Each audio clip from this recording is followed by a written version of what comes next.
छत्तीसगढ़ में मुख्यमंत्री भूपेश बघेल पर पीएम मोदी का हमला। पीएम बोले घोटालेबाजों से बताएं संबंध बघेल।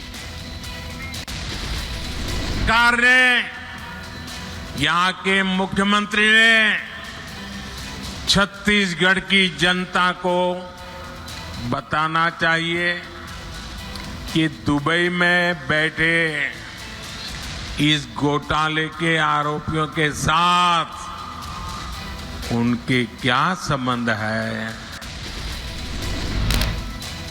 महादेव ऐप स्कीम को लेकर बोले प्रधानमंत्री, कहा पैसा बरामद होने के बाद बौखलाए बघेल। बघेल देश की एजेंसियों को गाली दे रहे हैं। ये पैसा पकड़े जाने के बाद यहां के मुख्यमंत्री बौखला गए हैं, मैदान में उतर आए हैं। पीएम मोदी ने कांग्रेस को बताया सबसे ज्यादा भ्रष्ट। कहा छत्तीसगढ़ में 30% वाली सरकार। दुर्ग में बोले प्रधानमंत्री मोदी, का कांग्रेस ने महादेव ऐप को भी नहीं छोड़ा।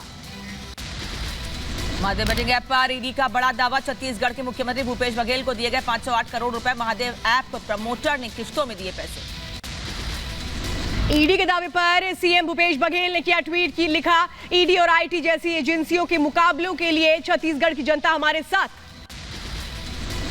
पाकिस्तान की मियांवाली एयरबेस पर बड़ा हमला। तहरीके जिहाद के फिदायीन ने हमले का दावा किया है। कहा है हमले में कई सैनिकों की मौत हुई है। पाकिस्तान के मियांवाली एयरबेस में हमले से भारी नुकसान। हमले में 40 विमान ध्वस्त, 30 सैनिकों की भी हुई मौत। हमले में पाकिस्तान के एक पायलट की भी मौत। पाकिस्तान में एयरबेस पर हमले की तहरीके जिहाद ने ली जिम्मेदारी। पाकिस्तान का दावा, हमले में 4 आतंकी मारे गए। गाजा पट्टी में इजरायली सेना का ग्राउंड ऑपरेशन तेज। सुरंग में घुसकर आतंकियों का खात्मा कर रही है आईडीएफ। इजरायली सेना ने गाजा पट्टी में हवाई हमले जारी रखे हैं। हमले में आतंकियों को मार गिराया गया है। कई टैंक ध्वस्त किए। हमास के आतंकियों के खिलाफ आईडीएफ की कार्रवाई जारी। ऑपरेशन चलाकर के कई सुरंगों को किया गया ध्वस्त। भारी मात्रा में हथियार नष्ट। वेस्ट बैंक के पूर्वी नबल्स में बलाटा कैंप पर गोलीबारी। इजरायली सैनिकों ने आतंकियों को बनाया निशाना।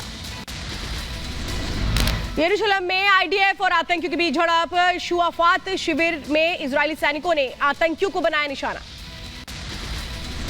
वेस्ट बैंक के नबल्स में आईडीएफ का बड़ा एक्शन। इजरायली सैनिकों ने आतंकी खालिद खरूशा के घर को किया तबाह। वेस्ट बैंक के हेब्रोन में आईडीएफ ने आतंकी घर पर छापेमारी की। आतंकियों के छिपे होने को लेकर के चलाया गया तलाशी अभियान। इजरायली पुलिस और नौसेना ने हाइफा तट पर विस्फोटकों को किया ध्वस्त। विस्फोट से पहले लोगों को इलाका खाली करने की धमकी दी। आईडीएफ ने आतंकियों के खिलाफ सर्च ऑपरेशन में बरामद किया हथियार। युद्ध में इस्तेमाल करने वाले थे हमास के आतंकी। हमास आतंकियों ने फिर जारी किया प्रोपेगेंडा वीडियो। जोहर अल दीक इलाके में बताया जा रहा वीडियो। इजरायली सैनिक और आतंकियों में झड़प। आईडीएफ का आतंकियों के खिलाफ एक्शन तेज। हेब्रोन में दक्षिण अल शौफर शिविर में छापेमारी अभियान लगातार जारी। दक्षिणी गाजा में अस्पताल के बाहर का बड़ा हमला हुआ है। हमले में एम्बुलेंस क्षतिग्रस्त हुई है। घायलों को अस्पताल पहुंचा रही थी एम्बुलेंस। इजरायली सैनिकों ने यरूशलेम में बोला धावा। सिलवान से एक फिलिस्तीनी युवक के साथ बर्बरता की तस्वीरें आई सामने। जंग के बीच गाजा को लेकर देश से बड़ी मदद मिल रही है। अब रूस ने भेजी 28 टन मानवीय सहायता। विमानों के जरिए भेजी गई मदद। इजरायल हमास युद्ध के बीच विस्फोटों से जगमगा उठा गाजा का आसमान। गाजा शहर की इजरायली सैनिकों ने की घेरेबंदी। 7 अक्टूबर से जारी है घातक जंग। इजरायली सेना ने आतंकवादी दस्ते पर किया हमले। लेबनान से इजरायली क्षेत्र की ओर एंटी टैंक मिसाइल लॉन्च करने की कोशिश कर रहे थे आतंकी। अमेरिकी विदेश मंत्री एंटनी ब्लिंकन ने इजरायल के विपक्षी नेताओं से की मुलाकात। अमेरिका की तरफ से हर संभव मदद का दिया भरोसा। इराक में एरबिल हवाई अड्डे के पास हमला। अमेरिकी बेस को बनाया गया निशाना। ड्रोन हमले का वीडियो सामने आया। कैलिफोर्निया में लोगों ने बड़े स्तर पर किया प्रदर्शन। अमेरिकी युद्धपोत को इजरायल में हथियार ले जाने से रोकने पर जताई आपत्ति।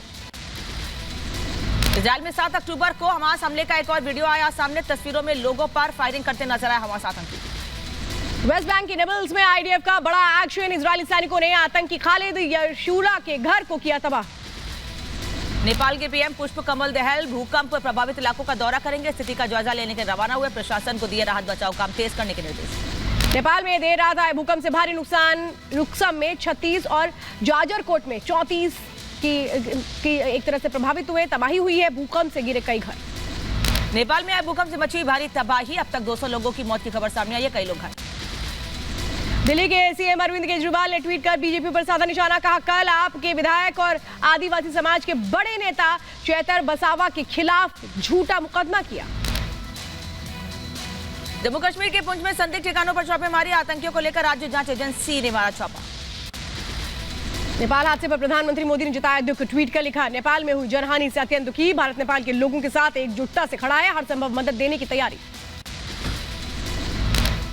नेपाल भूकंप पर अधिकारियों का दावा, कहा लोगों की मदद के लिए हेलीकॉप्टर और सैनिक पहुंचे हैं, घायलों को अस्पताल पहुंचाया गया। केंद्रीय मंत्री स्मृति ईरानी ने सीएम भूपेश बघेल पर साधा निशाना, बोली भूपेश बघेल के खिलाफ चौंकाने वाले तथ्य आए सामने, कांग्रेस और भूपेश बघेल इसका जवाब दे। जी से और कांग्रेस के नेतृत्व से कर रही हूं। असीम दास ने ये कबूल किया कि ये पैसा महादेव ऐप के इलीगल बेटिंग ऑपरेशंस का पैसा है। स्मृति ईरानी ने कहा कि असीम दास ने पैसों की बात कबूली है, कांग्रेस के नेताओं के पास पैसा पहुंचा। असीम दास को ये आदेश दिया गया कि वो रायपुर जाएं और बघेल को चुनाव के खर्चे के लिए पैसा दे। दिल्ली में बढ़ा प्रदूषण का स्तर, अक्षरधाम और दिल्ली मेरठ एक्सप्रेसवे पर छाई धुंध।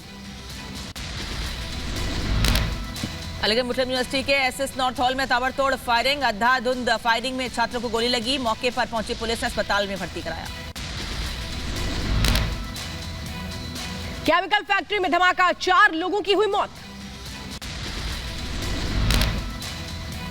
हरियाणा के पानीपत में नाबालिग छात्र की हत्या, एक दोस्त ने दूसरे दोस्त को चाकू से उतारा मौत के घाट, सूचना के बाद पुलिस मौके पर पहुंची, तफ्तीश शुरू। तमिलनाडु के मंत्री वेलू की बड़ी मुश्किलें, उनके घर और कार्यालय में लगातार रेड, आईटी की छापेमारी। हरियाणा के अंबाला में पराली जलाने वालों पर उपनिदेशक की कार्रवाई, पराली जलाने वालों से वसूले गए 3 लाख रुपए। मध्य प्रदेश के मुरैना के दिमनी में मामूली विवाद को लेकर के चली गोलियां, मौके पर एक युवक की मौत, मृतकों के परिजनों ने हाईवे पर लगाया जाम। उज्जैन कोतवाली थाना क्षेत्र में पैसों के विवाद के चलते शराब की दुकान में फेंका बम, सीसीटीवी में कैद हुई तस्वीरें, मामले की जांच में जुटी पुलिस। मुरैना के दिमनी में मामूली विवाद को लेकर चली गोलियां, मौके पर एक युवक की मौत, मृतकों के परिजनों ने हाईवे पर लगाया जाम। उत्तराखंड के हरिद्वार में अवैध धार्मिक स्थलों को लेकर प्रदर्शन, साधु संतों ने सीएम आवास तक निकाला मार्च। उत्तर प्रदेश के एटा में नगर पालिका की जमीन पर अवैध कब्जा, मौके पर नगर पालिका की टीम ने पहुंचकर 4 दुकानों को किया सील।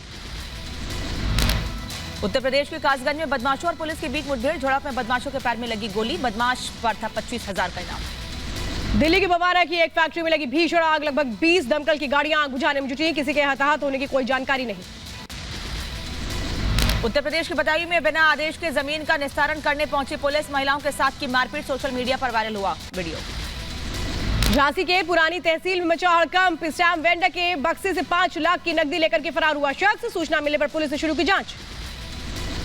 उत्तर प्रदेश के जौनपुर में बदमाशों और पुलिस के बीच हुई मुठभेड़, पुलिस ने एक इनामी बदमाश को किया गिरफ्तार, बदमाश के पास से एक खोखा कारतूस, 315 बोर जिंदा कारतूस बरामद। उत्तर प्रदेश के झांसी में केमिकल कॉलेज में, ये बताया मेडिकल कॉलेज में एमबीबीएस इंटर्न और नर्सिंग स्टूडेंट के बीच हुआ बवाल, प्रिंसिपल ऑफिस में हुई तोड़फोड़, पुलिस ने कुछ छात्रों को हिरासत में लिया। उत्तर प्रदेश के बहराइच में आबकारी विभाग की बड़ी कार्रवाई, 70 लीटर अवैध कच्ची शराब की बरामद, 2 आरोपियों को भी गिरफ्तार किया। यूपी के बदायूं में कलाकारों से की गई मारपीट, गांव में ही एक शख्स पर लगा आरोप, वीडियो वायरल होने के बाद पुलिस ने शुरू की कार्रवाई।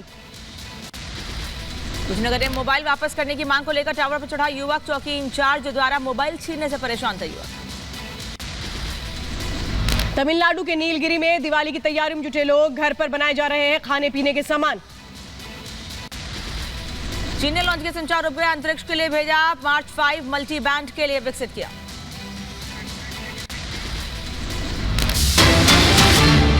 और आपको बता दें इस वक्त पाकिस्तानी एयरबेस पर हमले